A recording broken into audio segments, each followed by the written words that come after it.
2052 सालमा हाम्रो देशको प्रधानमन्त्री शेरबहादुर देउवा हुनुहुन्थ्यो। 2052 सालमा अमेरिकाको राष्ट्रपति बिल क्लिन्टन हुनुहुन्थ्यो। मलाई बहुत बिजी राख्छ के कुरा। बिल क्लिन्टन 2 कार्यकाल हुनुभयो 8 वर्ष, त्यहाँबाट डब्लु बुश आउनुभयो अर्को 8 वर्ष, त्यहाँबाट बाराक ओबामा आउनुभयो अर्को 8 वर्ष, 24 वर्ष गएर ट्रम्प आउनुभयो हैन त, ट्रम्प आउनुभयो, त्यहाँबाट 4 वर्ष बाइडेन आउनुभयो अर्को 4 वर्ष, 30 वर्ष भयो। कति फेरिए? क्लिन्टन कहाँ छन्, ओबामा त्यतै छन्, डब्लु बुश त्यतै छन्, रमाइरहेछन् नि।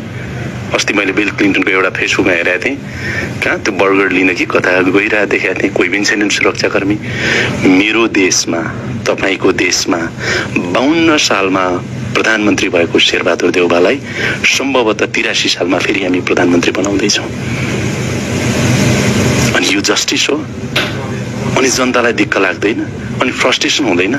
ल, मैले शेरबहादुर देउवाको विरोध गरेको होइन। शेरबहादुर देउवाको आँखामा यो मुलुकमा काया पलट गर्ने त्यो सपना अझै जीवित होला, या 5 पटकको 6 पटक 6 पटकको 7 पटक बन्ने होला? के होला तपाईँ भन्नुहोस् त। त्यसैले यो देशमा एउटा नागरिकले किन भविष्य देख्दैन, जनताले किन भविष्य देख्दैन? तपाईँलाई लिड गर्ने नेतृत्व कहाँ छ? मैले काङ्ग्रेस मात्र होइन, केपी ओली 2051 सालमा गृहमन्त्री हुनुहुन्थ्यो। त्यहाँदेखि यता 70 पछि त यो 1 दशक उहाँ पार्टीको नेतृत्व प्रधानमन्त्री 3-4 चोटि बन्नुभयो। प्रचण्ड 30 वर्ष उता 3-4 चोटि बन्नुभयो।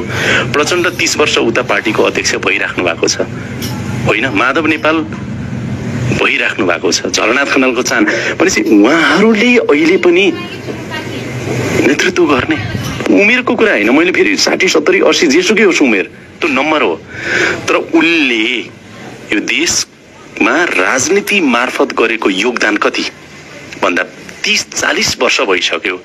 30-40 वर्षदेखि यो देशमा 48 त पहिला पो राजालाई दोष, 48 देखि यता आइराख्दाखेरि देशमा के काया पलट भयो त? त्यसको जस अबजस लिएर अनि मात्रै म यो